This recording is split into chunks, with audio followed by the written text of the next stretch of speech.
The autumn wind carried the bite of coming winter across the Nebraska territory, rustling through the dry grass that stretched endlessly toward the horizon. Smoke from distant camps rose in thin columns against the gray sky, where crows circled in lazy patterns, their harsh cries echoing across the emptiness. The year was 1873, and the frontier was a place where law barely reached and violence settled most disputes. In the ramshackle saloon at Culver's Station, men spoke in hushed tones over their whiskey. The place smelled of stale beer, tobacco smoke, and unwashed bodies. Dust motes danced in the weak light filtering through grimy windows as a grizzled prospector leaned close to his companions. "They say Snake Holbrook's been seen round these parts again," he muttered, glancing nervously at the door. "Thought for sure they'd hanged him down in Kansas." The name silenced conversation at nearby tables. Gideon Snake Holbrook, a man whose reputation preceded him like a dark cloud. He'd earned his nickname not for stealth, but for the way he struck fast and without warning, leaving destruction in his wake. The stories varied depending on who told them, but all agreed on certain points. He'd robbed at least a dozen stagecoaches, killed men who stood in his way, and somehow managed to escape from the territorial prison at Fort Leavenworth just 6 months prior. "Ain't no jail can hold that devil," spat an old teamster. His weathered face creased with disgust. "My cousin was on the coach he robbed outside Platte City. Said Holbrook shot the guard just for reaching too slow for his gun." The bartender, a thick-set German named Mueller, polished glasses with practiced indifference. He'd heard all the stories before. In a place like Culver's Station, tales of outlaws were as common as dust storms. But even he felt a chill when Snake Holbrook's name came up. The man had a way of leaving misery wherever he went. "What's he wantin' these parts anyhow?" asked a young cowhand, trying to sound braver than his years. "Ain't nothin' here but grass and grief." The prospector took another swig of whiskey before answering. "Word is, there's an Iroquois band moving through the disputed lands, coming down from the Dakota territories, heading south. They got ceremonial goods with them, silver, maybe gold, religious items from their old lands back east."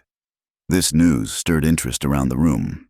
The Iroquois were far from their traditional territories, displaced like so many tribes by the endless westward push of settlement. Their presence here, in this contested ground between white settlements and various tribal claims, added another layer of tension to an already volatile situation.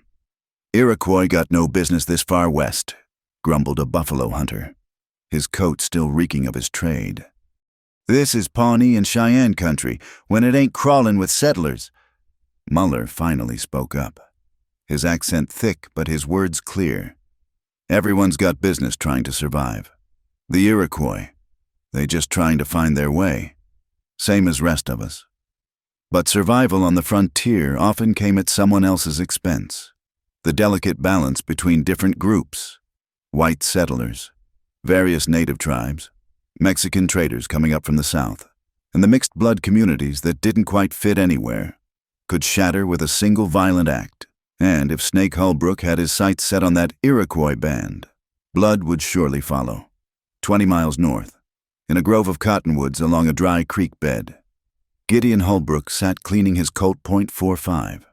He was a lean man, just past 30, with premature gray streaking his dark hair and eyes the color of winter ice.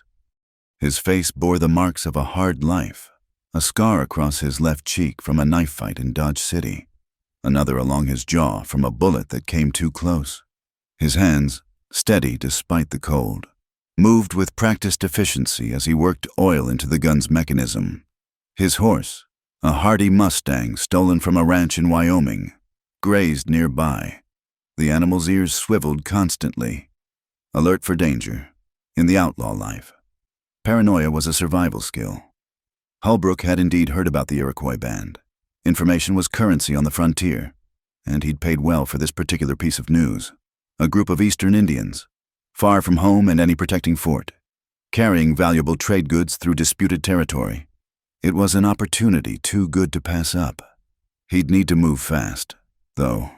Other men, desperate men like himself, would have heard the same rumors. He thought briefly of his former partners, now dead or scattered to the winds. Trust was a luxury he couldn't afford. The last man he'd ridden with had tried to turn him in for the bounty. Holbrook had left him face down in a dried riverbed. Food for the coyotes. The life hadn't always been this way. Once, years ago, that felt like centuries. He'd been just another farmer's son in Missouri, but the border wars had come, and with them the burning and killing that turned neighbors into enemies. His family's small farm had been caught in the crossfire between jayhawkers and bushwhackers. When the smoke cleared, he'd been the only one left alive, standing in the ashes of everything he'd known. After that, taking what he needed from others hadn't seemed so wrong. The world had taken from him, so he took back, first just food and supplies, then horses, then gold from those who had plenty. Each robbery, each killing, had made the next one easier, until the Gideon who'd once helped his mother with the washing was buried deeper than any grave. The wind picked up, bringing the scent of rain from the west. Holbrook packed his gear efficiently. He'd scout the main trail south, find where the Iroquois would have to pass. The geography of the territory left few options for a group traveling with wagons. They'd have to use Miller's Pass, a narrow passage between two ridges that formed a natural bottleneck, perfect for an ambush. As he saddled his horse, a crow landed on a nearby branch, cocking its head to study him with one dark eye. Holbrook had never been a superstitious man, but something about the bird's stare unsettled him. He threw a stone at it, and the crow took flight with an indignant caw, joining its fellows circling overhead. Back at Culver's station, the talk had moved on to other topics: the price of beef, the latest troubles with the railroad companies, whether the army would send more troops to deal with increasing raids. But the specter of Snake Holbrook lingered like smoke in the air. Men checked their guns before leaving, and those heading south decided to delay their journeys. As night fell across the prairie, campfires dotted the landscape like fallen stars. In one such camp, the Iroquois band that had sparked so much interest prepared their evening meal.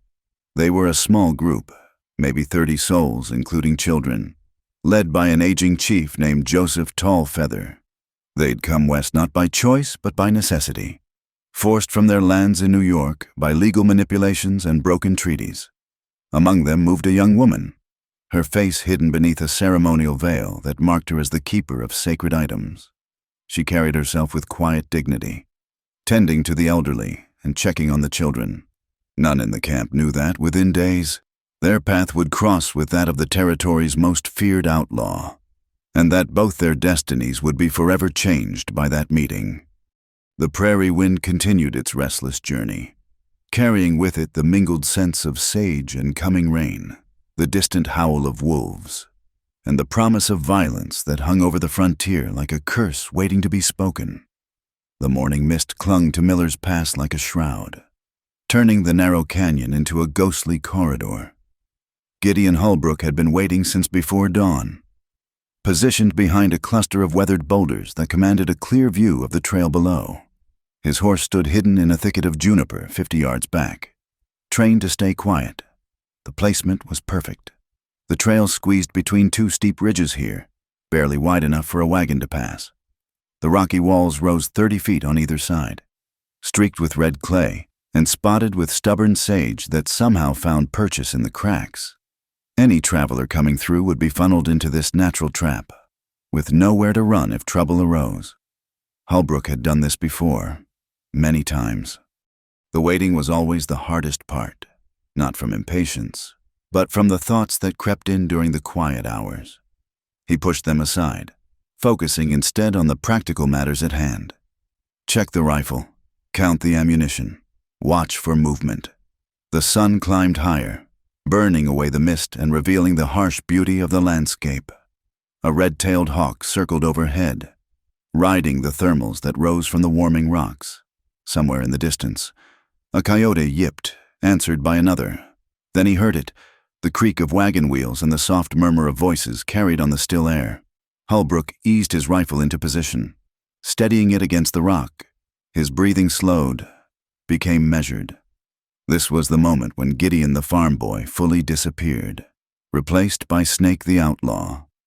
The Iroquois band came into view slowly, cautiously.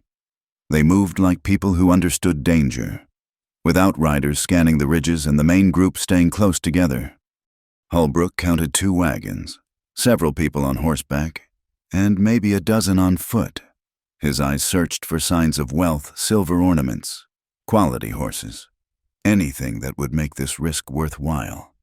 The lead wagon drew closer, and that's when he saw her. A woman sat on the wagon seat, her face hidden beneath a dark veil that seemed out of place in this rough country.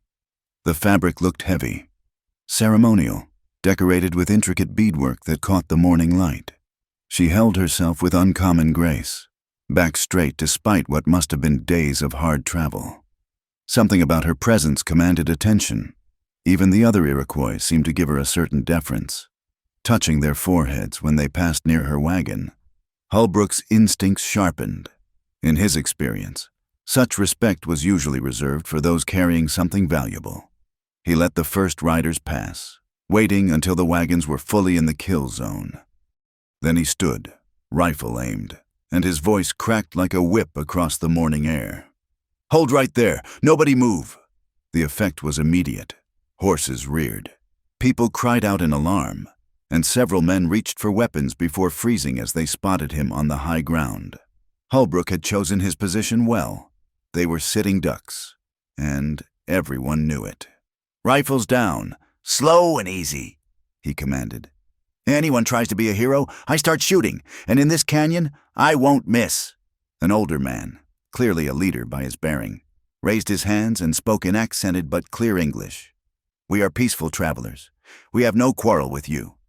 "Ain't about quarrels, old man. It's about what you're carrying. Everyone off the wagons. Hands where I can see them." The Iroquois complied reluctantly.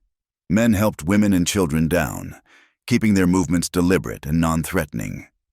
The veiled woman descended last, assisted by a young warrior who looked like he was fighting every instinct to go for his knife. "You!"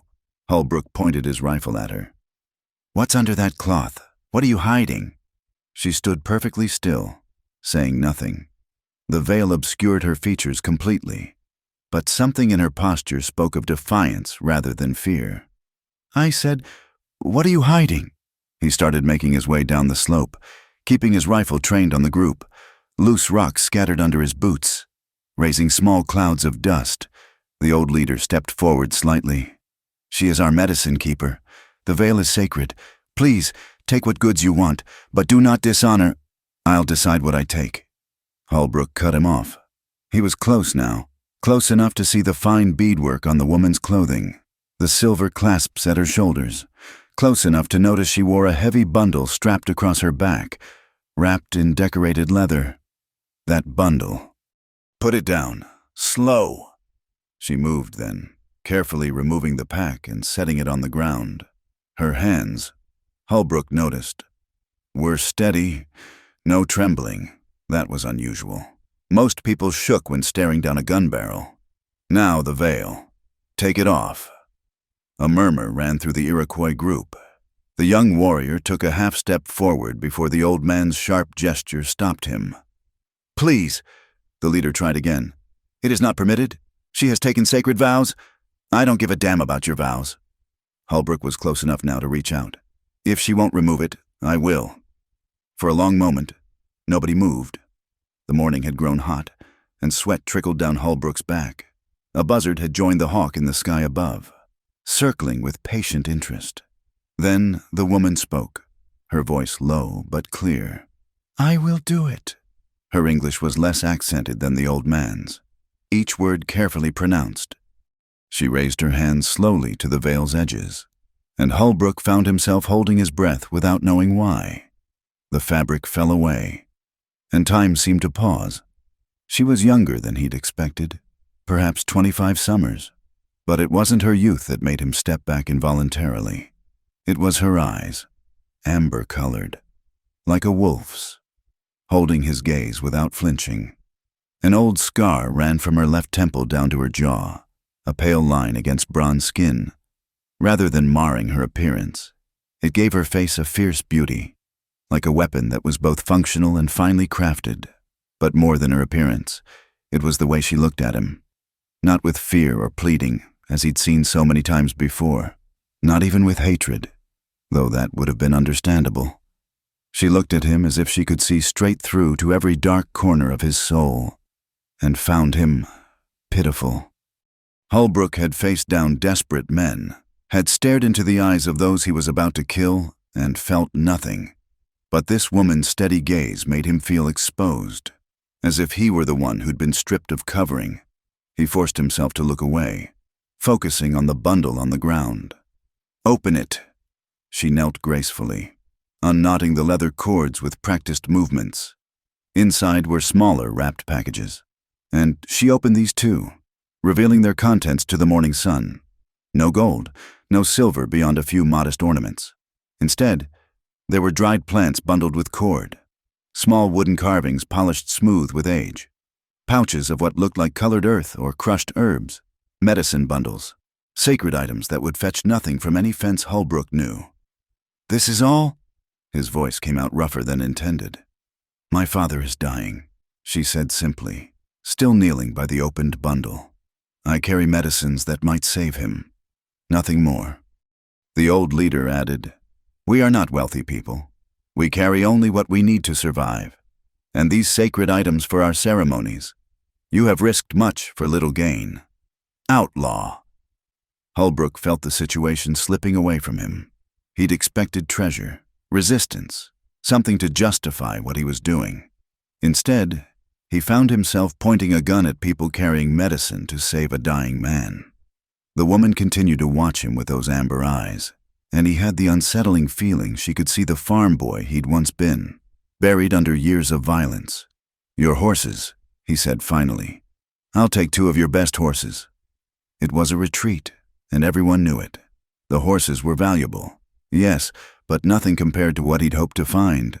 The young warrior looked ready to object, but the woman raised her hand slightly, and he subsided. "Take them," she said, beginning to rewrap the medicine bundles with the same careful attention. "Horses can be replaced. Time cannot. My father weakens with each passing day." She stood, lifting the bundle. Without asking permission, she turned her back on him and began securing it in place again. The gesture was eloquent in its dismissal. He was no longer a threat worth acknowledging. Holbrook felt heat rise in his face. His finger tightened on the trigger. How dare she turn away from him? Didn't she know who he was, what he could do? But he didn't shoot. Instead, he heard himself saying, "The gray mare and the paint. Bring them here." As 2 men went to fetch the horses, the woman picked up her veil, before covering her face again. She looked at him once more. "You are not what you pretend to be," she said quietly. Words meant for him alone. "The snake sheds its skin but remains a snake. You shed yourself but remain—" What? Then the veil was back in place, and she was just another figure among her people, preparing to continue their journey. Holbrook took the horse's reins when they were brought, backing away with his rifle still ready. But the threat felt hollow now, play-acting rather than real menace. He mounted the gray mare, leading the paint, and looked down at the group one last time. They stood quietly, waiting for him to leave so they could continue their journey. No one begged or threatened or tried to negotiate. They simply waited, with the patience of people who had endured much and expected to endure more. As he rode away, Holbrook found himself glancing back. The wagons were already moving, the incident apparently already dismissed as just another hardship of the trail. But he could still feel those amber eyes on him, seeing through all his pretense to something he couldn't name. The encounter had taken perhaps 20 minutes. He'd gotten 2 horses worth maybe $40 each. By any measure, it was a successful robbery. So why did he feel as if he'd lost something important? The sun climbed toward noon as Gideon Snake Holbrook rode north, the stolen horses trailing behind.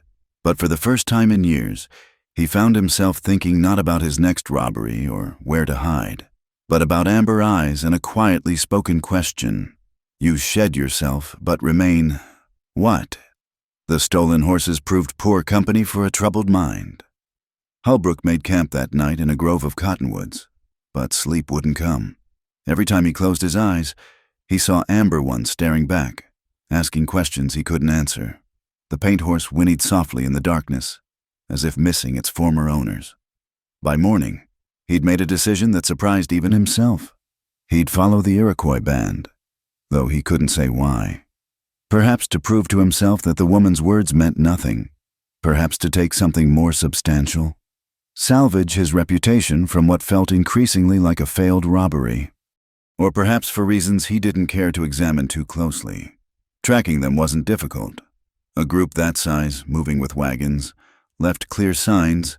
They were heading southeast, toward the Arkansas River crossing. Holbrook knew the territory well. Too many pauses had chased him through these lands for him not to. He kept his distance, staying a few miles back, watching for other threats that might target the band. On the second day, his caution proved justified. Fresh horse tracks crossed the Iroquois Trail. 5, maybe 6 riders, moving fast and purposeful. The tracks were recent, no more than a few hours old. Holbrook studied them with growing unease. Shod horses, well fed by the depth of the prints. Not Indian ponies or settlers' nags, but quality mounts, the kind used by men who made their living hunting other men. He urged the gray mare to a faster pace. The landscape here opened into rolling hills dotted with stands of elm and hackberry. Good ambush country, with plenty of concealment and long sight lines for rifles. If those riders were what he suspected, bounty hunters or worse, the Iroquois band was riding into trouble. He found them just before sunset. The wagons had stopped at a natural spring, one of the few reliable water sources in this stretch of territory. People were filling water barrels, watering horses, making preparations for the night's camp. They'd chosen the spot well, a defensive position with a spring at their back and clear views in 3 directions. But it wouldn't be enough if those riders meant harm. Holbrook tied his horses in a draw and climbed a low hill that gave him a view of the camp. The woman was there, still veiled, helping an elderly woman drink from a gourd. The medicine bundle remained strapped to her back, as if she didn't trust it out of her reach even for a moment. Then he saw them, the riders whose tracks he'd followed. They sat their horses on a ridge about half a mile from the Iroquois camp, clearly scouting. Even at this distance, Holbrook could see the glint of rifle barrels. His gut tightened. These weren't random outlaws, but something worse, organized men with a purpose. As darkness fell, he made his choice. Moving carefully, he worked his way down toward the Iroquois camp. A sentry challenged him while he was still 50 yards out. The young warrior from the morning of the robbery. "Stop there! Who comes?" Holbrook raised his hands, showing them empty. "I need to speak to your leaders. You've got trouble coming." The warrior's face hardened with recognition. "You, the thief who—" "Listen, boy, there's 6 riders on the ridge west of here. They've been tracking you all day. Whatever you think of me, you need to know about them." There was hurried conversation in Iroquois. Then the old leader appeared, flanked by 2 men with rifles. His weathered face showed no surprise at seeing Holbrook again. "So, the snake returns. Why should we trust warnings from one who robbed us?" "Because those men aren't looking to rob you. They're looking to kill you." Holbrook kept his voice low but urgent. "I know their type.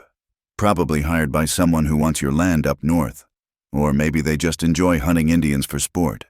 Either way, they'll hit you at dawn when you're breaking camp." The woman emerged from the shadows, moving with that same fluid grace. She'd removed her veil, and her amber eyes caught the firelight as she studied him. "Why warn us?" she asked simply. Holbrook found he didn't have a good answer. "Maybe I'm tired of seeing unfair fights. 6 men with rifles against families with children. That's not robbery, it's slaughter." She watched him for a long moment, then turned to the elder. "He speaks truth. Uncle, I feel it." The old man, uncle, she'd called him, nodded slowly. "What do you propose? Outlaw. Move your people now. Tonight. Leave the wagons if you have to. They're too slow. Take only what you can carry on horseback and fade into the breaks along the river. I know trails there that wagons can't follow. And you? What is your part in this?" Holbrook shrugged. "I'll stay here. When they come at dawn, they'll find me instead. Should buy you enough time to get clear." "1 man against 6? The young warrior scoffed. "You'll die." "Probably, but I've been dodging death for years. Maybe my luck will hold." The woman stepped closer. "This is not about luck. Why do you really do this?" He met her gaze, surprised to find he could hold it this time. "You asked me what remains when the snake sheds its skin. Maybe I want to find out." She reached into a pouch at her belt and withdrew something small, pressing it into his hand. A carved stone, smooth and warm, with symbols he couldn't read. "For protection," she said. "It was my grandmother's." I can't." "You will need all the help the spirits can provide. We will remember this. Gideon Holbrook." It was the first time anyone had used his given name in years. Most people just called him Snake, or worse.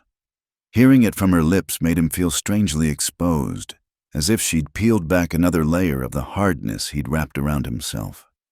The Iroquois broke camp with remarkable efficiency, packing only essentials. Holbrook sketched a rough map in the dirt, showing them trails he'd used when running from posses. The elder listened carefully, asking few but pertinent questions. As they prepared to leave, the woman approached one last time. She carried her medicine bundle, but something in her bearing had changed, a heaviness that hadn't been there before. "My father," she said quietly. "He cannot travel fast. The medicine must reach him within 3 days. Or..." She didn't finish. "What's your name?" Holbrook found himself asking. "I am called Sarah by the whites. My true name is Iroquois." She paused. "It means she brought happiness. That why you wear the veil? Some kind of mourning?" A sad smile touched her lips. "I wear it because I am sworn to bring healing. The veil reminds me that personal desires must be set aside for duty. But perhaps..." She looked toward where her people were mounting horses. "Perhaps duty and desire sometimes lead to the same path." She turned to go, then looked back. "Try to live. Gideon Holbrook, the world has enough ghosts." He watched them disappear into the darkness, shadows melting into shadows, heading for the safety of the river breaks. When the last sound of hoofbeats faded, he was alone with the abandoned wagons and the dying campfires. Holbrook spent the remaining hours of darkness preparing. He positioned the wagons to create cover, scattered the remaining supplies to make it look like a hasty abandonment, and found himself a good shooting position. The carved stone Iroquois had given him was warm in his pocket, and he found himself touching it repeatedly, drawing an odd comfort from its smooth surface. As the eastern sky began to lighten, he checked his weapons one final time. 6 men to 1 weren't good odds, but he'd faced worse, and for the first time in years, he had something worth fighting for besides his own survival. The riders came with the dawn, just as he'd predicted. They approached cautiously, rifles ready, clearly expecting to find a camp full of sleeping Indians. Instead, they found Gideon "Snake" Holbrook, standing beside an abandoned wagon with his rifle casual in his hands. "Morning, boys," he called out, his voice carrying clearly in the still air. "You're too late. Birds have flown." The lead rider, a scarred man with cold eyes, surveyed the empty camp. Where'd they go? Snake. So they knew him. That was both good and bad. Good because they'd be cautious. Bad because they knew how dangerous he could be. "Now, why would I tell you that?" Holbrook kept his tone conversational, but his finger was ready on the trigger. "Seems to me you boys ought to find easier prey. These Iroquois, they've got nothing worth dying for. Ain't about what they got." Another rider spoke up. "It's about what someone's paying to make sure they don't reach Kansas territory alive." Holbrook felt his expression harden. So it was murder for hire, the worst kind of violence. Not even personal, just business. "Turn around, right away. This doesn't have to go bad." The scarred leader laughed. 6 to 1? I like our odds." "Your funeral," Holbrook said, and dove behind the wagon as the morning exploded into gunfire. The battle was fierce but brief. Holbrook had chosen his position well, and desperation made him deadly accurate. When the gun smoke cleared, 4 riders were down. One was fleeing with a bullet in his shoulder, and the leader lay groaning in the dust with a shattered knee. Holbrook himself hadn't escaped unscathed. A bullet had grazed his ribs, and another had punched through his left shoulder. Blood soaked his shirt as he approached the wounded leader. "Who hired you?" he demanded. The man spat blood. "Go to hell, Snake." Holbrook was too tired and hurt to argue. He bound his wounds as best he could, took the best horse from the dead men, and started south toward the river. With luck, he could find the Iroquois band before he bled out. Without luck, well, Ayoka had been right. The world had enough ghosts. As he rode, fighting to stay conscious, he thought about amber eyes and carved stones, about medicine bundles and dying fathers. Maybe, just maybe, some things were worth becoming a ghost for, but he'd prefer to live, if only to see what remained when all the skins were finally shed. The sun climbed higher, and somewhere ahead, a woman named Ayoka carried medicine to save a life. Behind him, buzzards circled over the abandoned camp, and Gideon Holbrook rode toward an uncertain redemption, leaving his old self behind one painful mile at a time. The river breaks were a maze of arroyos and sandstone formations carved by centuries of flash floods. Holbrook knew these badlands well. They'd hidden him from the law more times than he could count. But navigating them with a bullet wound while fighting to stay conscious was another matter entirely. He found the Iroquois band's trail near midday, marked by a piece of blue cloth tied to a mesquite branch, a sign left for him. He realized they were deeper in the breaks than he'd expected, moving with the caution of hunted people. His horse picked its way carefully down a narrow path between towering red rocks, and then he saw them. The young warrior spotted him first, raising a rifle before recognizing him. "He's here. The outlaw returns." People emerged from the shadows of rock overhangs where they'd been resting. Holbrook swayed in the saddle, gripping the horn to keep from falling.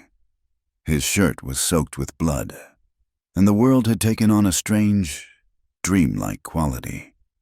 "Get him down," he heard Ayoka's voice, urgent and commanding. "Careful, he's losing too much blood." Hands reached up to steady him as he half fell from the horse. The ground felt wonderfully solid beneath him, and he wanted nothing more than to close his eyes and rest. But Ayoka was there, her veil thrown back, amber eyes fierce with concentration as she examined his wounds. "The one in the shoulder is deep," she said to someone he couldn't see. "Get my medicine bundle, now."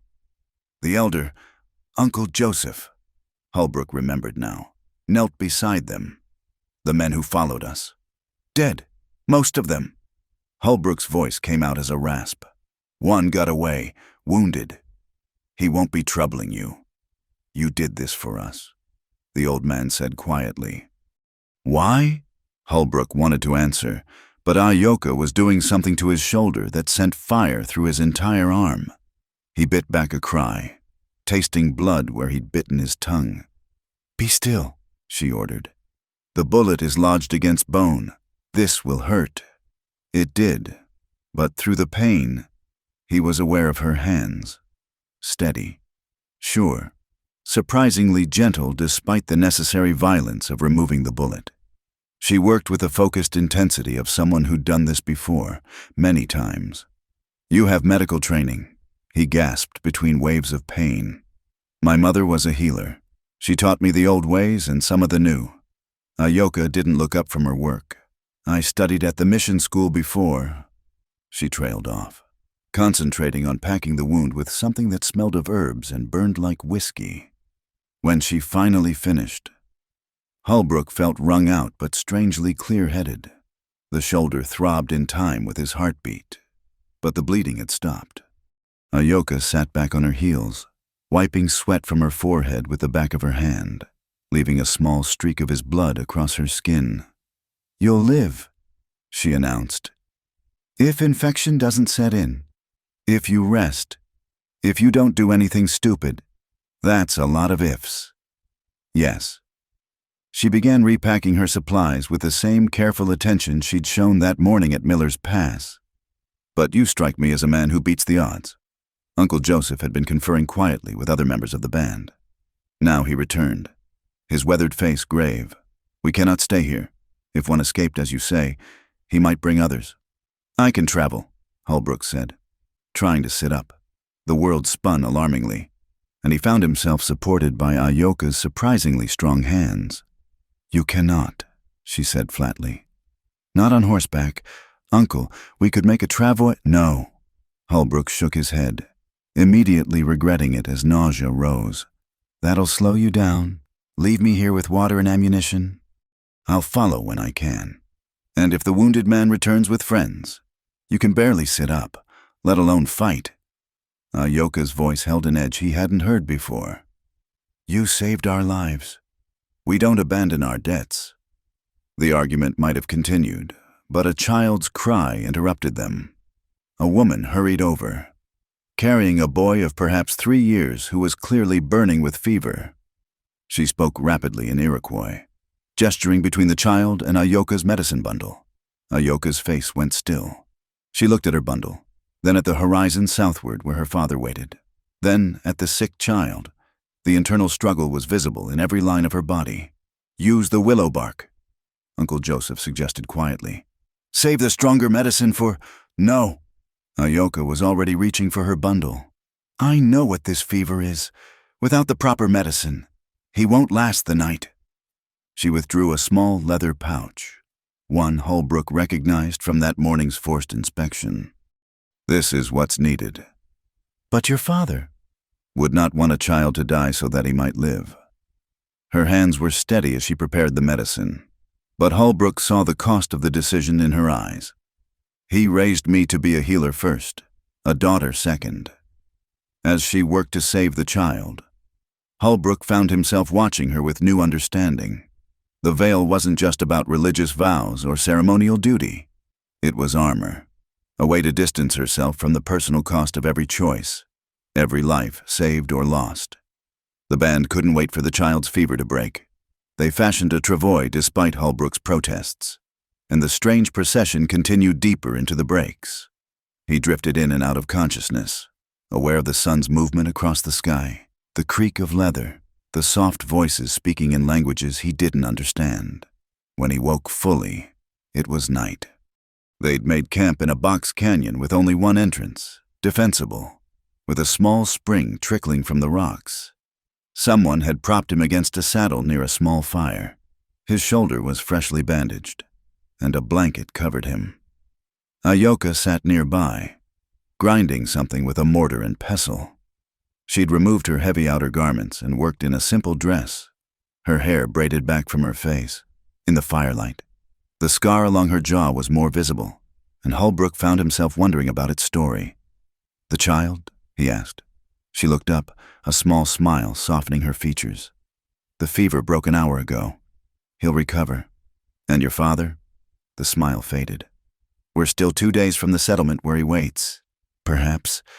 She returned to her grinding, the sound rhythmic and somehow soothing.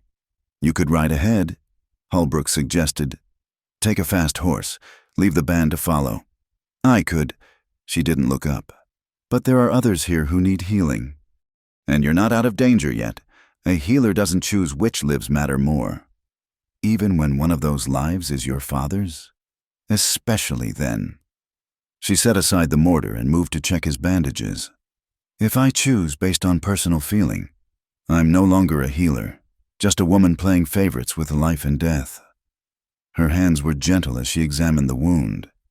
This close, he could smell the herb she'd been working with, mixed with wood smoke and something uniquely her. When she leaned forward to adjust the bandage, her braid brushed his hand. It's healing well, she said, sitting back. No sign of infection. You're lucky. That's twice now you've saved my life. First from myself at Miller's Pass, now from these wounds. The first time, I simply showed you a mirror. What you saw there was your own doing. She returned to her place by the fire. Tell me about your family, the ones you lost. The question surprised him. No one had asked about his past in years. In the outlaw world, the past was something you ran from, not discussed, but something about the quiet night and her patient presence made the words come. Farm in Missouri. Nothing special, just 40 acres along Shoal Creek. He stared into the fire. seeing faces in the flames. My parents, 2 sisters, a brother. Martha was going to marry the Smith boy from the next farm over. Sarah, my youngest sister. She had your color eyes, though not so fierce. Tommy was only 12. What happened? Border wars. Bleeding Kansas. They called it. Both sides burning out anyone they suspected of supporting the other. Our farm was right on the border. Pa tried to stay neutral. Wouldn't take sides. That just meant both sides suspected us. The memories came flooding back. The night riders, the torches, the screaming. Bushwhackers hit us first. Said we were hiding Jayhawker spies. Burned the barn. Took our horses. We rebuilt. Then the Jayhawkers came. Claimed we were Confederate sympathizers. This time, his voice caught. This time they didn't stop with the barn. Ayoka said nothing, but her presence was somehow comforting. The fire crackled between them. I was in town, getting supplies. Saw the smoke from 5 miles off. By the time I got there, he shrugged. A gesture meant to seem casual, but fooling no one. Nothing left but ashes and bodies. Even burned the apple trees Ma was so proud of. So you became an outlaw? Not right away. First I tried to find the men responsible. Then I realized it didn't matter which men. There'd always be more. The whole world had gone mad, and the only law that mattered was who had the fastest gun and the hardest heart. So I learned to be fast and hard, and lost yourself in the process. He looked at her sharply, but there was no judgment in her eyes, just understanding, and perhaps a shared sorrow. What about you? He asked. That scar, it's old. You were young when you got it. She touched her jaw unconsciously. I was 12. Soldiers came to our village in New York, said we had to move, that our land was needed for white settlers. Some of the young men fought back, in the chaos. She shrugged. A soldier's saber caught me when I tried to protect my grandmother's medicine bundle, the same bundle I carry now. Did she survive? No, but she had time to pass on her knowledge, her medicines, in her way. She lives on through every person I heal. Ayoka looked at him directly. We all carry our dead with us. Gideon, the question is whether we let them drag us down or lift us up. A coyote howled somewhere in the darkness, answered by another. The sound was lonely but somehow comforting, proof that life persisted even in this harsh land. You should sleep, Ayoka said finally. Tomorrow will be a hard ride. But Holbrook found himself reluctant to end this strange moment of connection. Do you ever wonder what life would be like if none of it had happened? If the wars and the soldiers and the violence had passed us by? She was quiet for so long he thought she wouldn't answer. Then, I would be married now. Probably children of my own. Living in the longhouse where my grandmothers lived. Teaching my daughters the old songs. She smiled sadly. And you would be a farmer along Shoal Creek, complaining about crop prices and courting some local girl at Sunday socials. Sounds nice. Yes, but that's not the world we live in. She stood, brushing dust from her dress. We live in this one, where a healer tends an outlaw's wounds in a canyon, and both wonder how they came to be so far from home. As she moved away to check on other members of the band, Holbrook settled back against the saddle. His shoulder ached, but it was a clean pain, already beginning to heal. He thought about paths not taken, about the strange turnings that had brought him here. Somewhere in the darkness, he could hear Ayoka singing softly in Iroquois, probably a healing song for the sick child. The melody was haunting, beautiful, and utterly foreign to his ears. Yet something in it spoke to a part of him he'd thought dead, buried with his family in Missouri soil. For the first time in years, Gideon Holbrook fell asleep without his hand on his gun. The morning brought trouble on swift horses. Holbrook woke to urgent voices and the sound of rifles being checked. His shoulder protested as he pushed himself upright, but the pain was manageable now, dulled by Ayoka's medicines. Young Samuel, the warrior who'd first confronted him, appeared at his side. Riders coming? 8, maybe 10. Moving fast through the canyon mouth. Holbrook accepted the rifle Samuel offered, checking its load with practiced efficiency. How far? 20 minutes. Maybe less. They're following our trail. Around the camp. The Iroquois prepared with grim efficiency. Women gathered children into the most defensible positions among the rocks. Men took shooting positions at the canyon entrance. There was no panic, just the focused movement of people who'd faced violence before. Ayoka appeared, her medicine bundle already secured on her back. She'd traded her dress for practical riding clothes, and a pistol was tucked into her belt. "Can you ride?" "I can shoot," Holbrook replied, levering himself to his feet. The world stayed reassuringly steady. "That's what you need right now." Uncle Joseph approached, his weathered face set in hard lines. "These are not random raiders. The one who escaped, he's brought friends. They want you, Holbrook." "Then I'll lead them away. Give me a horse." "No." Ayoka's voice cut sharp. "We don't sacrifice people to save ourselves." "It's not sacrifice if I choose it," Holbrook argued. "These men are here because of me. Let me fix it." A child whimpered somewhere in the rocks, quickly hushed by its mother. The sound seemed to decide something for Ayoka. She turned to her uncle. "The old mine shaft, 2 miles south. If we can reach it." "Too far," Samuel interrupted. "They'll catch us in the open." Dust rose at the canyon mouth, and the first riders appeared, hard men on lathered horses, armed for killing.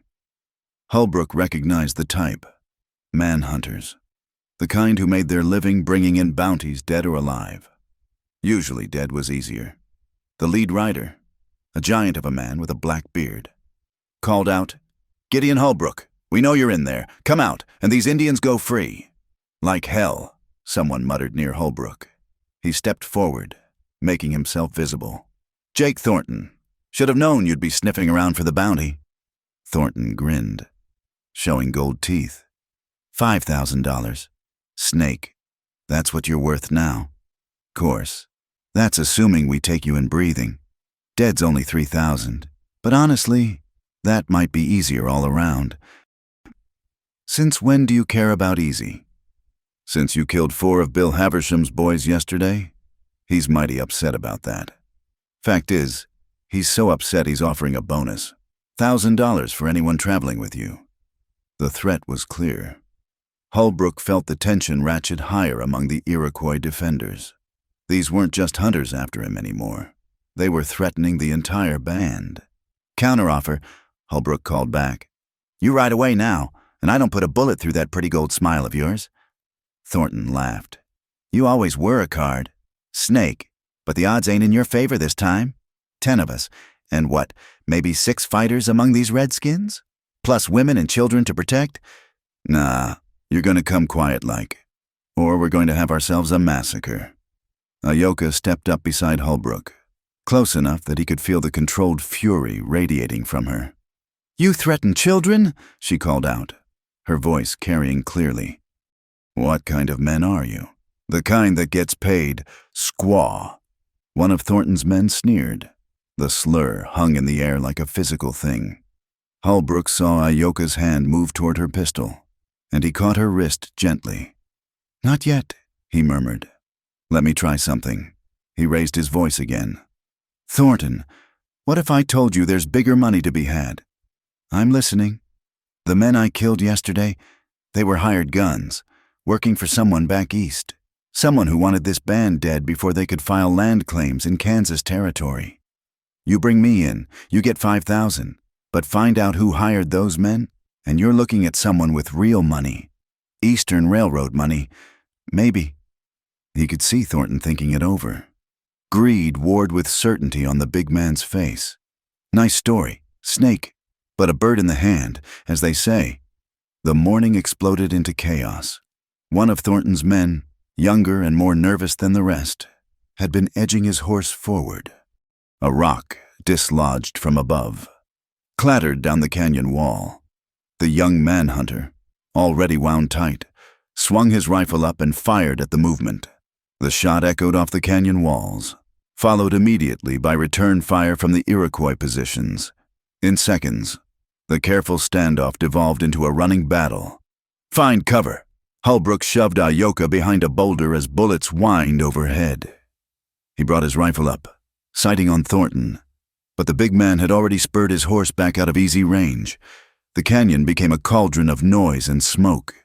The Iroquois fighters held good positions, but Thornton's men were spreading out, trying to flank them. Holbrook saw one rider making for a gap in their defenses and dropped him with a single shot, his wounded shoulder screaming at the rifle's kick. "They're trying to get above us," Samuel shouted, pointing to where two riders were attempting to scale a narrow trail up the canyon wall. Iroquois didn't hesitate. She broke from cover, running toward a better shooting position. A bullet kicked up dust at her feet.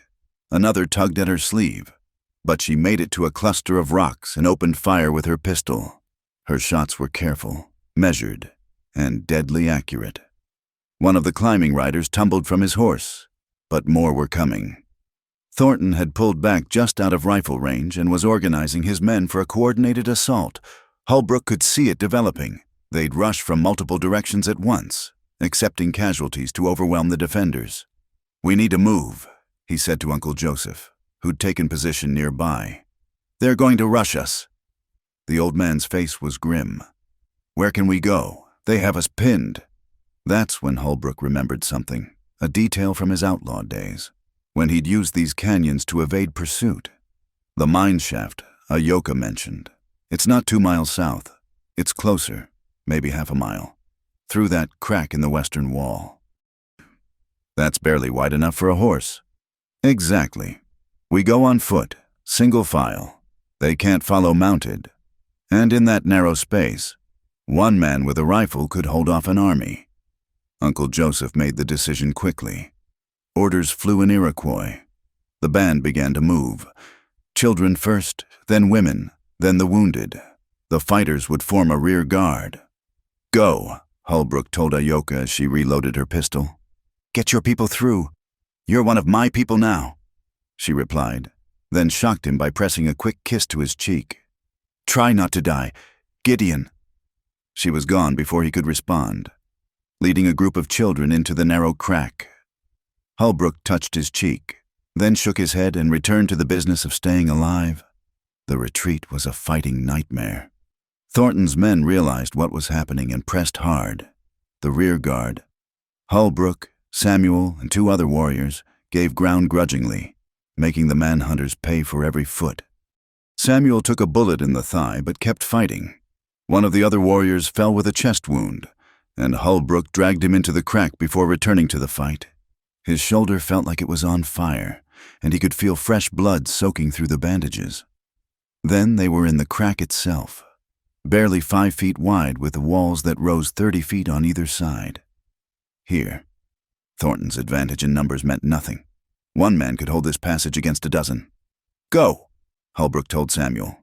"Get to the mine. I'll hold them." The young warrior looked ready to argue, then nodded. "Die well, if you must die." "Not planning on it," Holbrook replied, checking his ammunition. He had maybe 20 rounds left. It would have to be enough. The first manhunter to enter the crack died instantly, Holbrook's bullet catching him center mass. The second was smarter, firing blindly around the corner, but the narrow space worked against him too. Holbrook waited for a lull, then placed a shot that sent the man stumbling back. "Give it up, snake!" Thornton's voice echoed off the walls. "You can't hold forever." "Don't need forever," Holbrook called back. "Just long enough." He could hear them discussing options, arguing about whether to wait him out or try another rush. Time was on his side now. Every minute meant the Iroquois band was farther away, closer to safety. Then he heard something that made his blood chill, the distinctive sound of a dynamite fuse being lit. The explosion shook the entire canyon. Rocks rained down from above, and for a terrifying moment, Holbrook thought the whole passage might collapse. Dust billowed through the crack, choking and blinding. Through the chaos, he heard Thornton laughing. "Got more where that came from. Snake, you coming out, or do we bury you in there?" Holbrook's mind raced. If they brought the passage down, it would seal the escape route, but it would also prevent pursuit. The Iroquois would be safe. All it would cost was his life. He made his decision. But before he could act on it, he heard something else. War cries echoing off the canyon walls. Not Iroquois, but something else. Then gunfire, but not directed at him. Shouts of alarm from Thornton's men, the thunder of hooves. And suddenly, the manhunters were fighting for their own lives. Holbrook risked a look around the corner. A band of Cheyenne warriors had arrived, attacking Thornton's exposed flanks with devastating efficiency. In the open ground of the canyon, mounted warriors had every advantage over men on foot trying to assault a narrow passage. The manhunters broke, fleeing back the way they'd come. Thornton himself was among the last to run, turning in his saddle to fire one last shot that chipped rock near Holbrook's head. Then they were gone, pursued by whooping warriors who seemed in no hurry to end the chase. A Cheyenne warrior approached the crack, hands raised to show peaceful intent. He was young, painted for war, but his expression was curious rather than hostile. "You are the white man who saved the Iroquois band?" he asked in accented but clear English. Holbrook nodded, too exhausted to dissemble. The warrior smiled. "They came through our hunting grounds an hour ago. The woman with amber eyes. She told us of your fight, said you were guardian of their passage, fighting alone against many enemies." He gestured at the passage. "We came to see this brave fool for ourselves. Lucky for me you did. Perhaps, or perhaps the spirits guided us." "The woman. She said you carry her grandmother's protection stone." "May I see it?" Holbrook fished the carved stone from his pocket. The warrior examined it with evident respect. "This is powerful medicine. You should not be alive. Yet here you stand." He handed the stone back. "The Iroquois wait at the old mine. We will escort you there." The journey to the mine was a blur. Holbrook's shoulder had opened up completely, and he was leaving a blood trail a blind man could follow. But the Cheyenne warriors flanked him protectively, and soon he saw the dark mouth of the abandoned silver mine. Iroquois was there, waiting. Her amber eyes widened at the sight of him, covered in dust and blood. Barely staying upright, she rushed forward as he half fell from the borrowed horse. "I told you not to die," she said, but her voice was thick with unshed tears. "Still working on that," he managed, then let the darkness take him. He woke to find her sitting beside him again, the mine's darkness pushed back by oil lamps. His shoulder was freshly bandaged, and the pain was down to a dull ache. "The others?" he asked. "Safe. The Cheyenne have offered to guide us to their camp. From there, we can reach the Kansas settlement in 2 days." She paused. "My father, Uncle Joseph, says he felt death passing by but turning away. Perhaps there's still time. You should go, right ahead." "We've had this conversation." She adjusted his blanket with careful hands. "I won't leave you again. We travel together, or not at all." Holbrook studied her face in the lamplight. The veil was gone, probably lost in the fight. And without it, she seemed both younger and older, vulnerable but utterly determined. "Why?" he asked simply. She was quiet for a long moment. "Because somewhere between Miller's Pass and here, you stopped being Snake the Outlaw and became Gideon the Man. And because—" She hesitated, then continued more softly. "Because I'm tired of being just a healer. I want to be a woman too, with a woman's right to choose her path. Your vows were made by a girl who thought duty meant denying herself. But I've learned something, watching you. Sometimes the greatest duty is to be true to what we feel, not just what we think we should do." She leaned down and kissed him properly this time, soft and sweet and tasting of herbs and hope.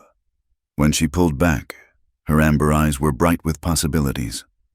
"Rest now," she said. "Tomorrow we continue our journey, all of us, together." As Holbrook drifted back to sleep, he thought about paths and choices, about the strange turnings that brought people together across impossible divides. Outside the mine, he could hear Cheyenne and Iroquois voices mingling, planning the next day's travel. It was a sound that shouldn't exist.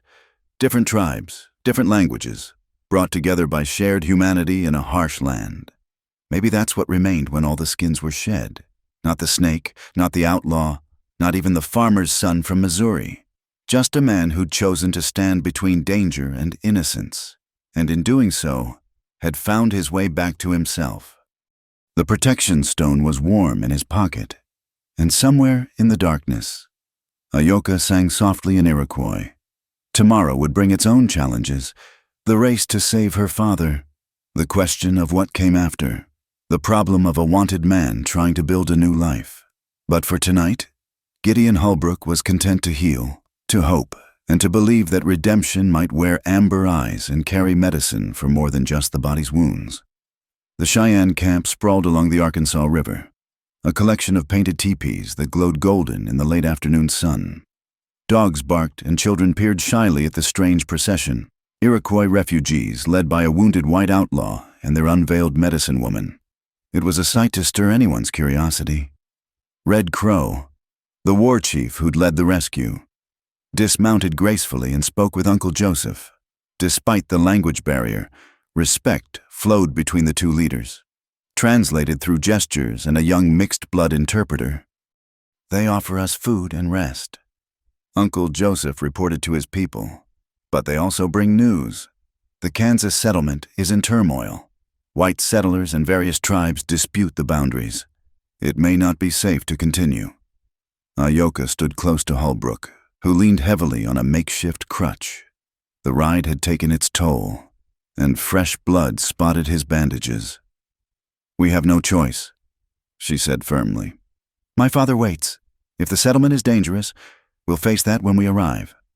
Red Crow approached them directly. His paint washed away to reveal a thoughtful face marked by old battles. "You are the man who fought alone in the narrow place?" "I am," Holbrook acknowledged. "And you travel to save this woman's father, though you are hunted. That's about the size of it." The chief studied him with dark, measuring eyes. "I know you, not your face, but your reputation. Snake Holbrook. You robbed a shipment meant for our trade last winter. My people went hungry because of it." The words hung heavy in the air.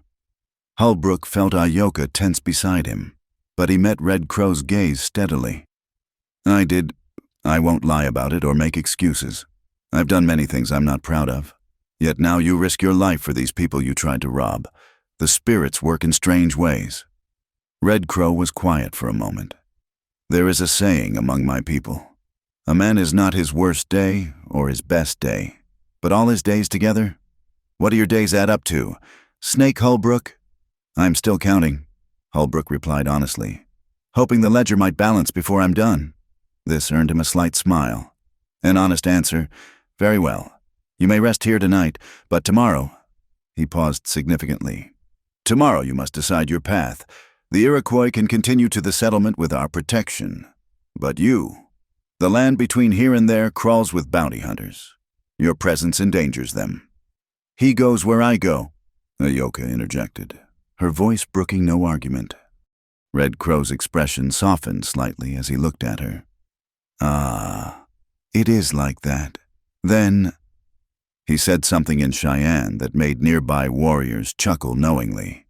"Love makes fools of us all, they say.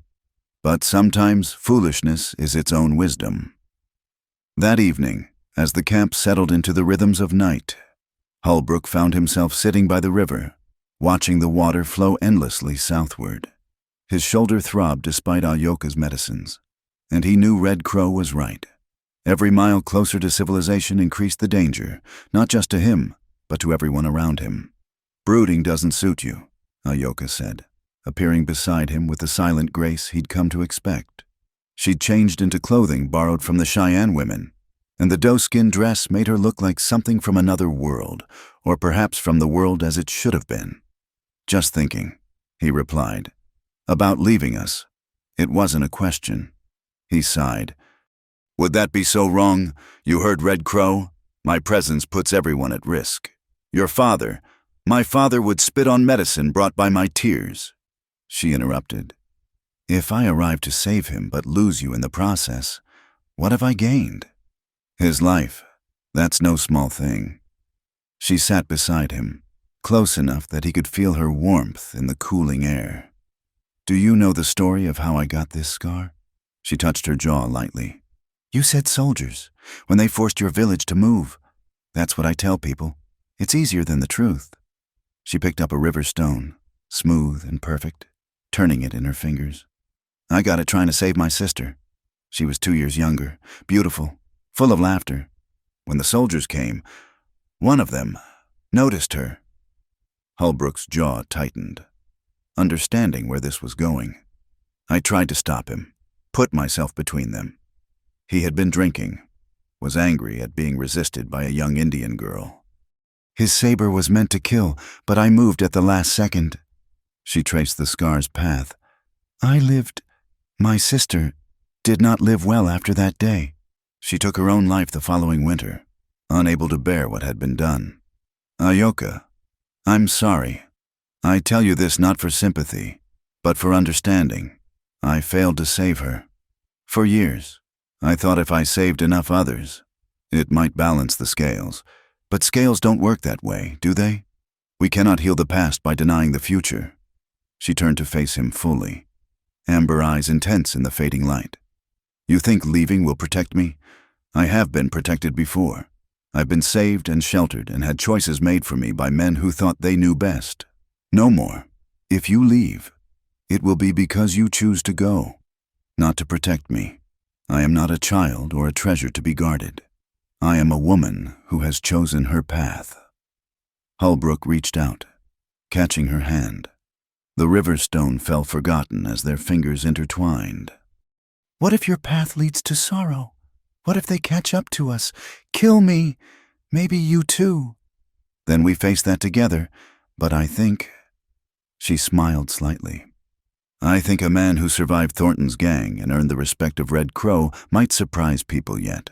Besides, you carry my grandmother's protection. A stone against bullets. Faith against despair.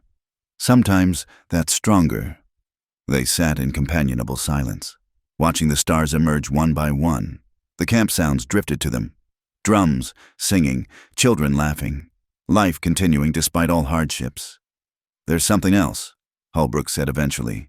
If we reach the settlement, if we save your father, what then? I can't stay there.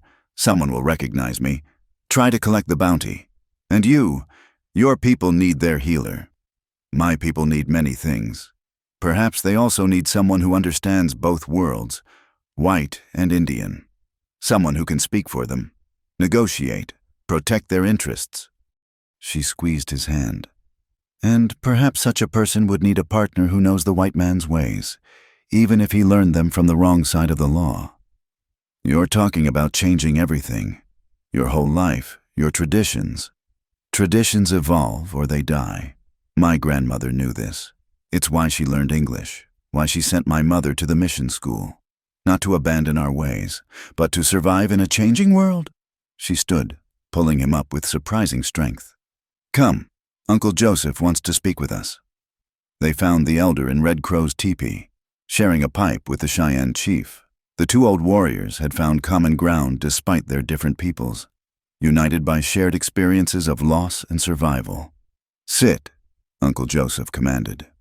When they were settled, he studied them both with knowing eyes. Red Crow and I have been discussing tomorrow's journey. He offers 20 warriors to escort us to the settlement boundaries. But he agrees with my assessment. The danger to Holbrook increases with every mile.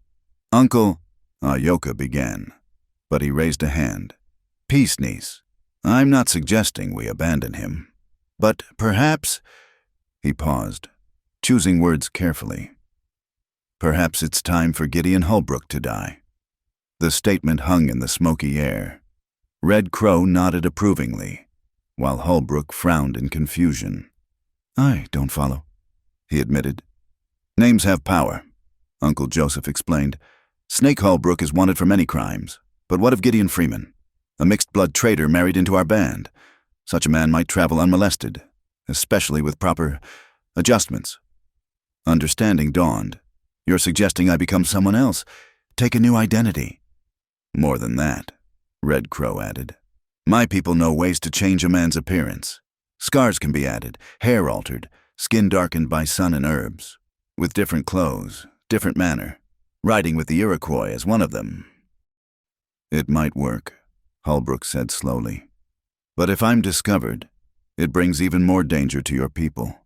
Harboring a fugitive.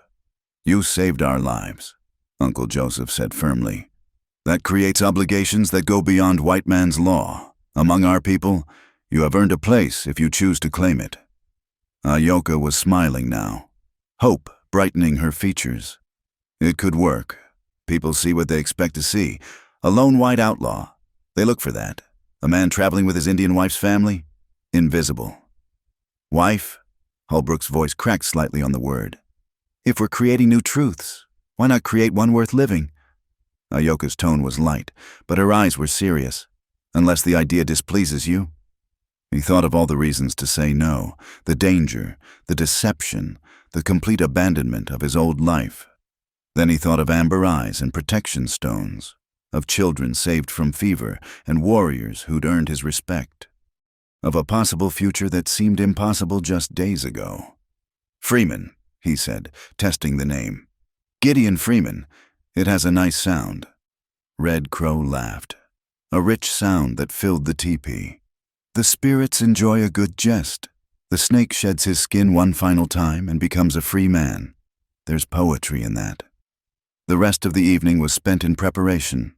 Cheyenne women worked on Holbrook's appearance, darkening his skin with walnut juice and herbs, adding thin scars to change his facial structure. His hair was cut differently, styled in a way that suggested mixed heritage. Different clothes completed the transformation, civilian clothes that suggested a trader rather than a gunman. Ayoka watched the process with interest and something else, a proprietary satisfaction that made him uncomfortably warm. When they were done, she circled him slowly, examining the results. Well, he asked.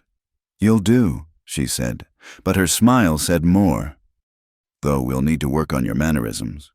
You still walk like a man expecting trouble. Hard habit to break. We have time to practice. 2 days to the settlement, Uncle Joseph says. That night, Holbrook, Freeman now, he reminded himself, lay in a borrowed teepee, staring at the smoke hole where stars glittered. Everything was changing so fast. A week ago, he'd been alone, expecting nothing from life but violence and an eventual violent death. Now, second thoughts? Ayoka asked softly from her own blankets. Properly separated, but close enough to talk. Third and fourth thoughts, he admitted.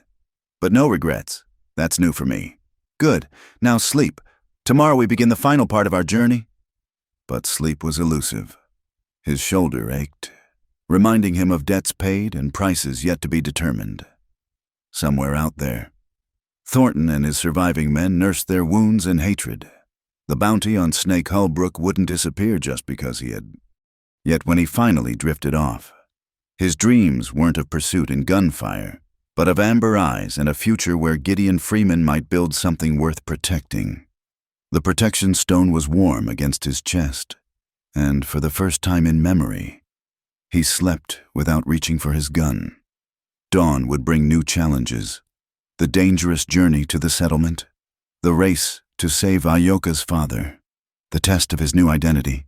But for now, in this moment between his old life and new, Gideon Freeman rested in the possibility of redemption. While the river sang its endless song of change and continuance, the transformation was more than skin deep. As he lay there, he could feel Snake Holbrook finally, truly dying, not in violence as he'd always expected, but in the quieter death of choosing to become someone better. And if that wasn't a kind of resurrection, he didn't know what was. The settlement of Cedar Crossing appeared on the horizon like a collection of toy blocks scattered by a careless child. Smoke rose from chimneys, and the distant sound of hammering spoke of endless construction, endless growth. It was civilization, or what passed for it on the frontier, and every instinct Holbrook had developed over years of running screamed danger.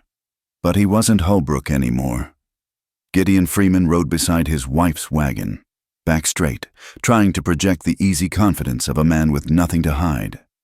The Cheyenne escort had left them at dawn, and now the Iroquois band approached the settlement's outskirts alone. Remember? Ayoka murmured from her seat on the wagon. You're a trader from the Missouri Territory. Mixed blood, French father, Osage mother. We met when you came to trade at our village in New York, and fell desperately in love, he added with a slight smile. That part requires less pretending, she replied, then focused ahead as riders approached from the settlement. 3 men, badges glinting in the afternoon sun.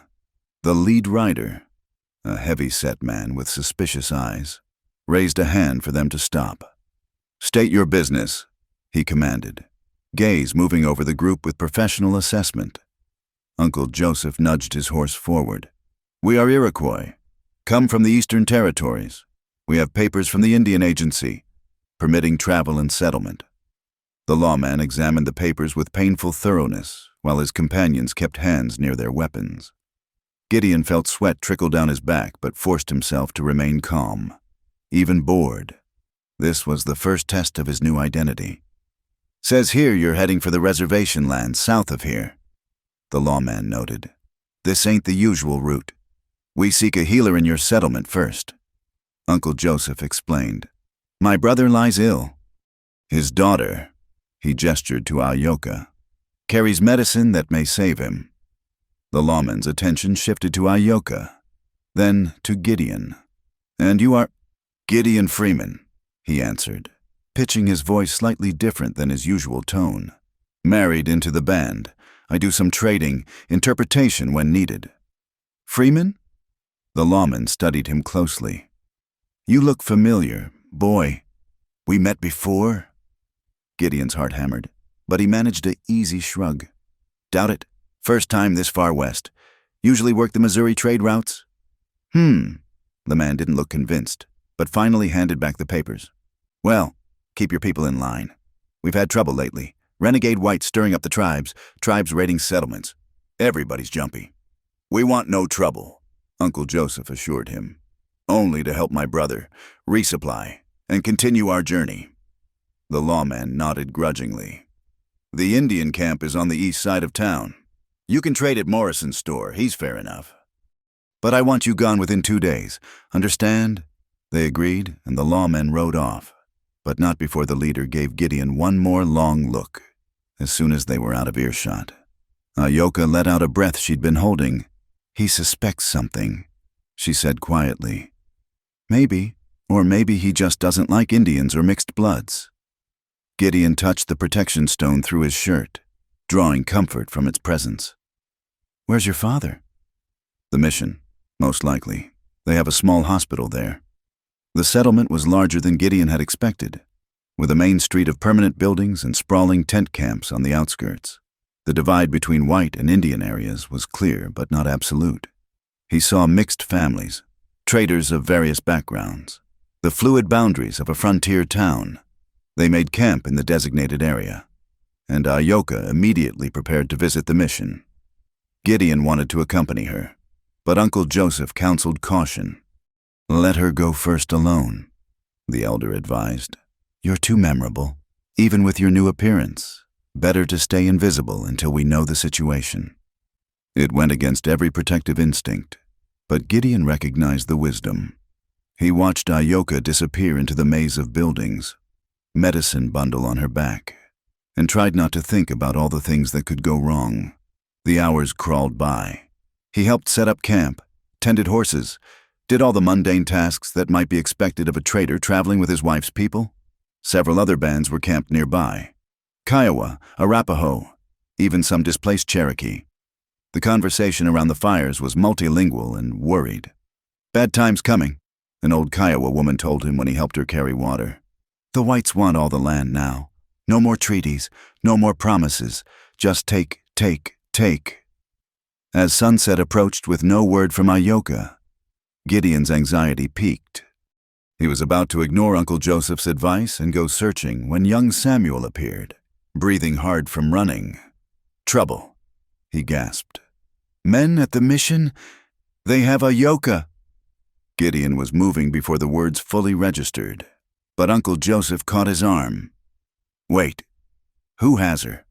What kind of trouble?" "Bounty hunters. 5 of them. They don't know who she is, but they're questioning everyone about—" Samuel glanced at Gideon. "About Snake Holbrook. Someone said they saw him with our band." Ice formed in Gideon's stomach. His past had caught up despite all precautions. "Is she hurt?" Not yet, but they won't let anyone leave until they get answers. Gideon checked his weapons, mind racing through options. A frontal assault would be suicide and would confirm his identity. But every minute Ayoka remained in danger was unbearable. I need to see the situation, he said. Samuel, show me where, but stay back. This is my fault, my fight. Our fight, Uncle Joseph corrected firmly. You are family now. But yes, we need information before we act. They made their way through the darkening streets, keeping to shadows. The mission was a modest adobe building with a small hospital attached. Light spilled from windows, and Gideon could see figures moving inside. He counted 5 men, all armed, questioning the mission staff and patients. Ayoka stood near the altar, back straight, medicine bundle at her feet. Even from a distance, he could see her calm defiance. One of the bounty hunters, a thin man with cruel features, was speaking to her, gesturing aggressively, lying to protect him. The man's voice carried through an open window. Indian woman traveling with a wounded white man. Matches what we heard. Where is he? I told you. Ayoka's voice was steady. My husband is at our camp. He's a traitor, not whoever you're looking for. Then you won't mind if we verify that, will you? The thin man smiled unpleasantly. Boys, go fetch this husband. We'll see if... He stopped mid-sentence as the mission door opened. Gideon walked in. Every line of his body relaxed, projecting irritated confusion rather than fear. It was the performance of his life, and Ayoka's life might depend on it. What's this about? He demanded in the slightly accented English he'd been practicing. I'm told men are harassing my wife. The bounty hunters turned as one, hands moving to weapons. The thin man studied him with sharp eyes. You're the traitor, Freeman? Gideon Freeman, yes. And you are. Buck Carlyle. We're looking for a dangerous fugitive. Snake Holbrook. Killed 4 men 3 days ago. Traveling with a band of Iroquois. Gideon let recognition and disgust play across his features. Holbrook. That bastard robbed our band at Miller's Pass. Took 2 of our best horses. You think we'd harbor him after that? It was a calculated risk, but he saw uncertainty flicker in Carlyle's eyes. The story fit the known facts, but from an unexpected angle. You saw him. When? 5, 6 days back. He hit us at the pass. Just like I said. Would have taken more, but... Gideon moved to Ayoka, putting a protective arm around her. My wife shamed him into leaving with just the horses. Brave, but foolish. I thought he might shoot her. That doesn't sound like Snake, one of the other hunters muttered. He don't usually leave witnesses. Gideon shrugged. Maybe he's going soft. Or maybe he just didn't want to waste bullets on Indians. How should I know the mind of such a man? Carlyle wasn't convinced. You're saying he robbed you, then just left?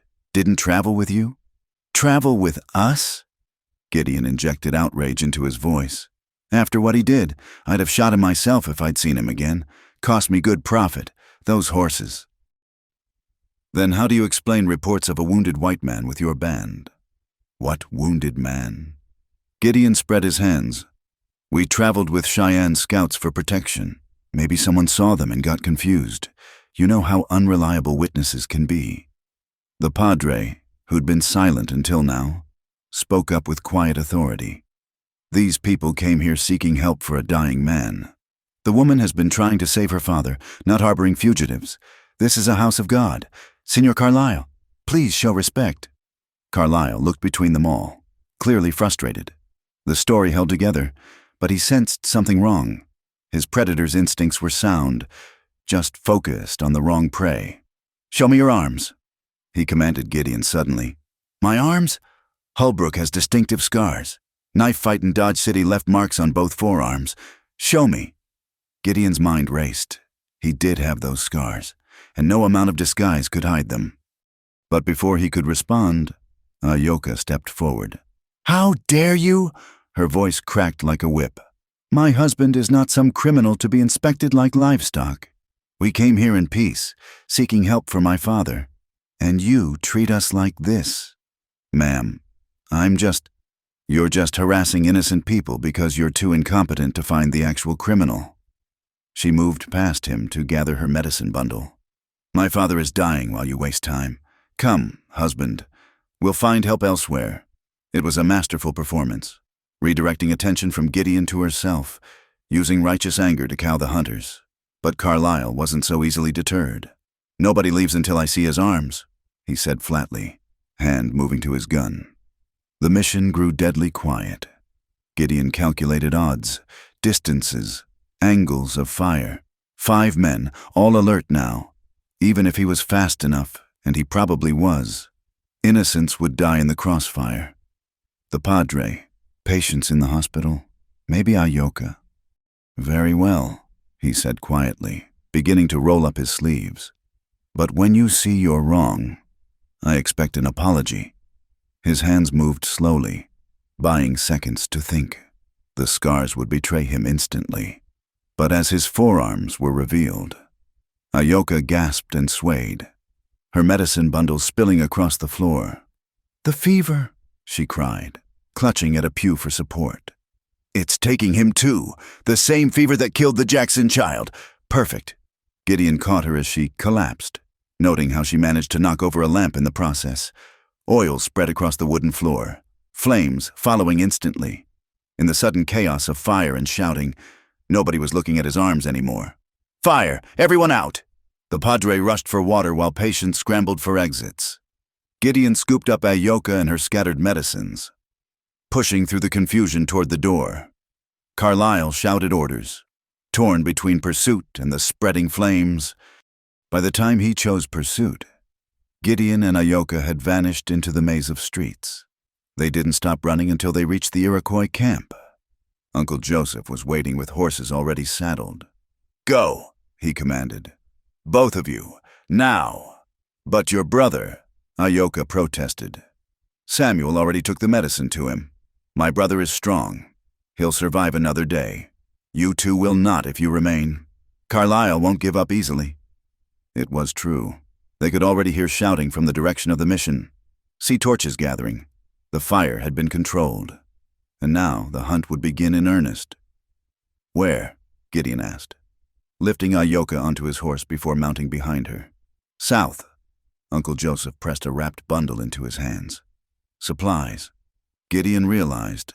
There's an old buffalo hunter's camp 15 miles downriver. Hidden. Wait there 3 days. If we don't come, continue to Mexico. Uncle, Ayoka began, but he cut her off. Go! This is not goodbye. Merely goodbye for now. Trust in the spirits and that stone you carry. They've brought you this far. They rode hard into the darkness, the settlement's lights fading behind them. Gideon knew pursuit would come with dawn. Carlyle was too good a hunter to give up now, but they had a few hours' lead and desperation to drive them. 5 miles out, Ayoka finally spoke. The fire. I could have killed innocents. You saved us both. The mission was stone and adobe. It would contain the fire. You knew that. I hoped that. She was quiet for a moment. Your scars would have betrayed you. Yes. I'm sorry. This is my fault. I should have been more careful. Should have sensed the danger. Stop. He tightened his arms around her. We're alive. Free. Together. That's what matters. They rode on through the night, following the river's course south. Behind them, Cedar Crossing blazed with activity as hunters organized. Ahead lay uncertainty. Mexico, perhaps, or territories even further beyond the reach of Kansas law. But for now, they rode together under stars that cared nothing for human laws or boundaries. The protection stone bounced against Gideon's chest with each hoofbeat, a reminder that some things transcended the simple arithmetic of crime and punishment. Ayoka began to sing softly in Iroquois, not a death song or war chant, but something else, a traveling song, perhaps, or a prayer for new beginnings. Gideon didn't understand the words, but he felt their meaning in his bones. They were no longer outlaw and healer, no longer snake and medicine woman. They were simply two people fleeing toward an uncertain dawn, carrying between them the fragile hope that love might outlast law, that redemption could outrun retribution. The river sang alongside them, constant and indifferent, flowing toward distant seas. And Gideon Freeman, who had been Snake Holbrook, who had been a farmer's son from Missouri, rode through the darkness with amber-eyed hope in his arms, finally understanding what remained when all the skins were shed. Not the snake, not the outlaw, not even the man. What remained was the choice to keep becoming, to keep shedding skins until you found one worth keeping. And perhaps, just perhaps, he'd finally found his. The Buffalo Hunters' camp was a collection of weathered structures slowly being reclaimed by the prairie. Adobe walls crumbled at the corners, and grass grew through gaps in the plank flooring. But the main building's roof held, and a stone-lined well still yielded clean water for fugitives. It was sanctuary enough. 3 days Uncle Joseph had said to wait. 3 days that crawled by with agonizing slowness. Gideon kept watch from the camp's highest point, an old watchtower that swayed alarmingly in the wind but commanded views for miles in every direction. No dust clouds, no riders. Yet, on the morning of the 3rd day, Iroquois found him cleaning his rifle for the 10th time, movements automatic while his eyes scanned the horizon. "You're expecting them," she said. Not a question. "Carlisle won't give up. Neither will Thornton. If he survived the Cheyenne, $5,000 is enough to make men persistent." She settled beside him, her presence a comfort he was still learning to accept. "And if they come, then I make a stand. You take the horses and we've had this conversation." Her voice carried gentle reproof. "I thought we were past the noble sacrifice stage." He set down the rifle, turning to face her. In the morning light, her amber eyes held flecks of gold, and the scar along her jaw caught shadows that somehow enhanced rather than marred her beauty. "This isn't noble. It's practical. They want me, not you." "They want Snake Holbrook, but he's dead, remember? Died somewhere between Miller's Pass and here." She touched his face, fingers tracing the new scars the Cheyenne women had added. "I see only Gideon Freeman. Names don't stop bullets. No, but they might stop the men firing them." She stood, moving to the window that faced north. "Look, dust. A significant cloud, moving steadily south." Gideon counted seconds, measuring speed and distance. Multiple riders, perhaps 10 or more. His jaw tightened. "Too many to fight." "Yes." Iroquois' voice was remarkably calm. "So we don't fight. We do something else." "What?" She turned from the window, and he saw she'd reached a decision. "We trust. Uncle Joseph said 3 days. It's been 3 days. That dust could be anyone." It went against every instinct honed by years of running. When uncertain, assume threat.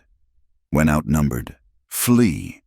But looking at her steady gaze, Gideon found himself nodding slowly. "All right.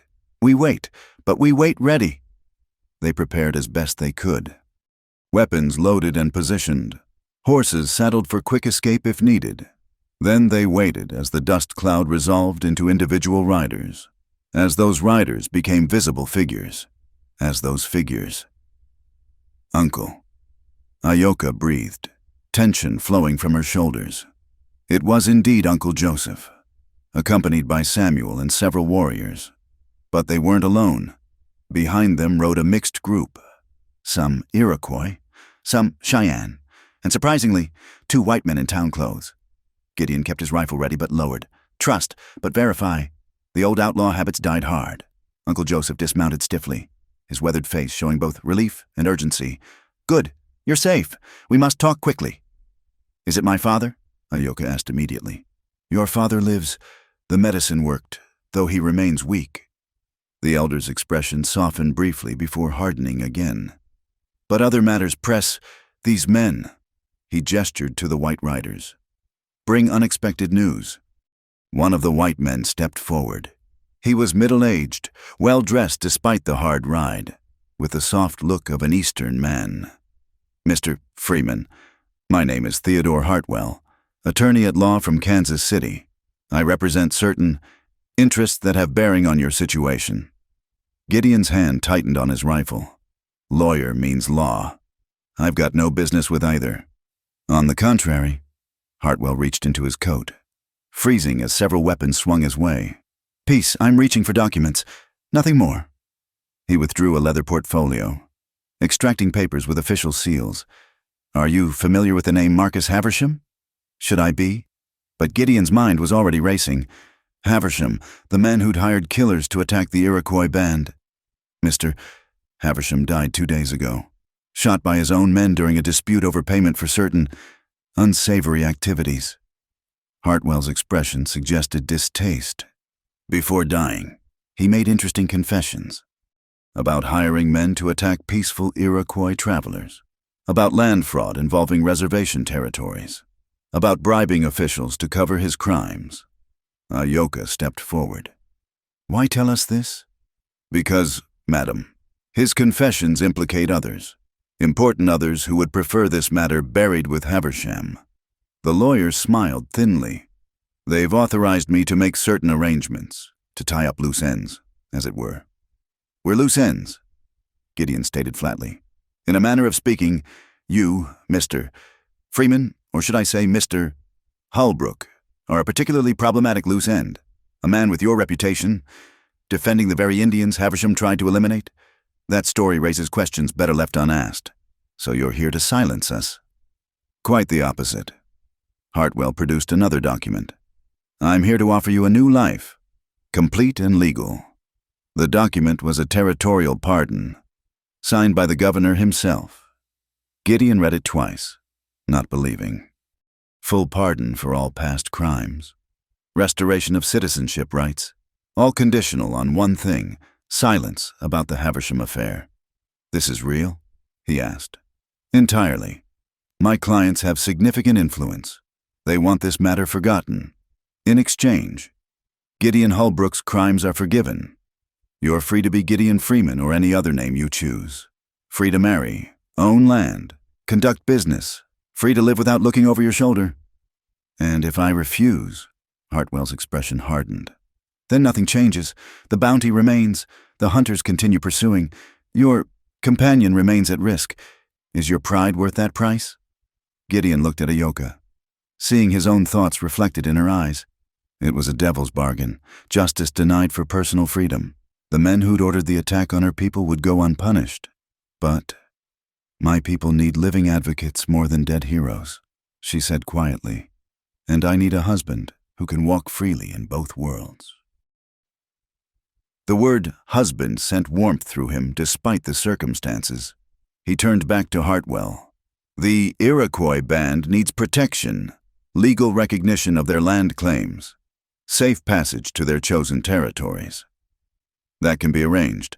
My clients want stability, not continued conflict. And the bounty hunter's already searching. We'll be informed the matter is resolved. Most will accept it. For any who don't." Hartwell shrugged. "The law will suddenly become very interested in their methods." Uncle Joseph spoke for the first time since the negotiations began. "It's not perfect justice, but it's survival. Sometimes that must be enough." Gideon signed the papers with a hand that barely trembled. With each letter of his name, his real name, he felt chains falling away. When he finished, Hartwell produced another document. One more matter: the Iroquois band's land claim, properly filed and recognized.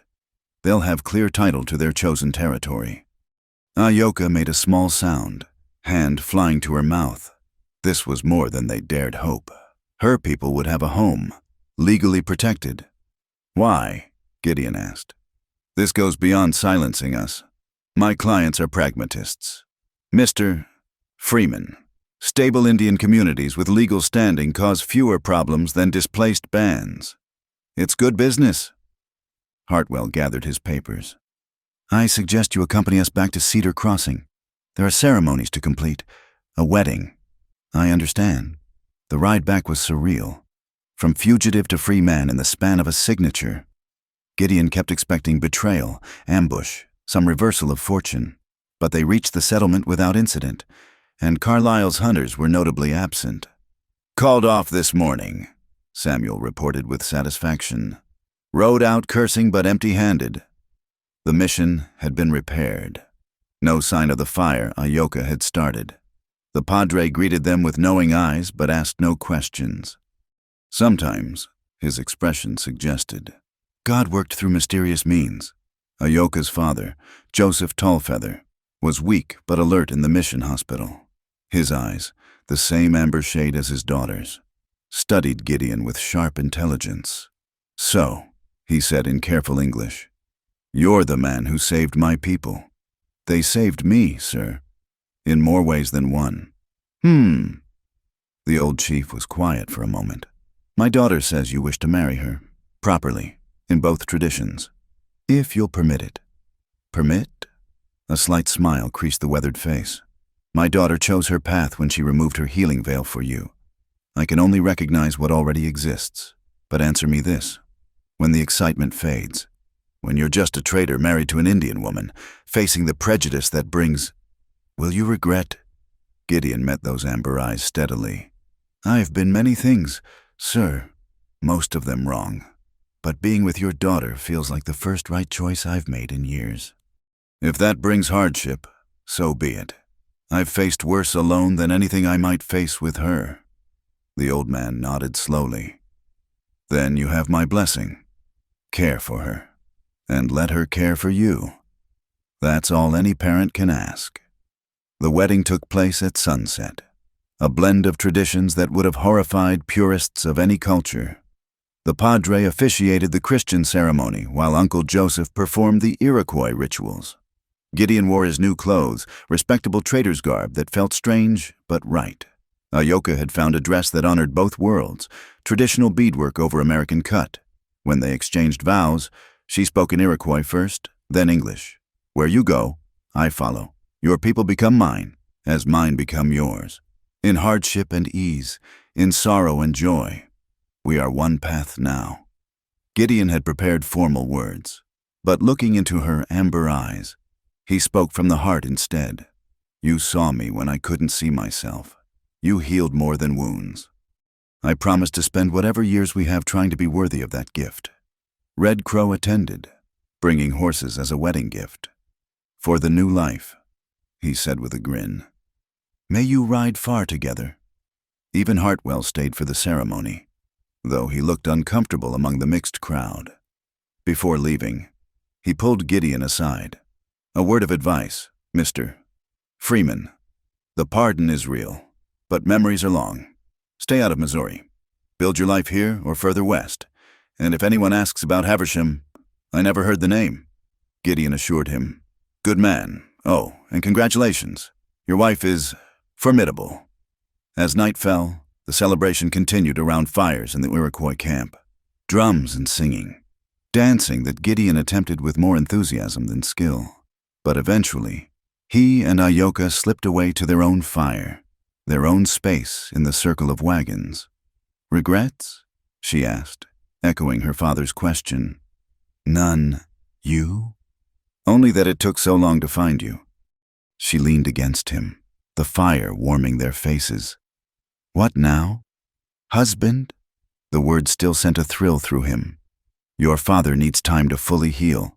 The band needs to establish their new territory. I'm thinking we stay, help with that. Maybe set up that trading post we talked about. Bridge between worlds. The children will need teaching.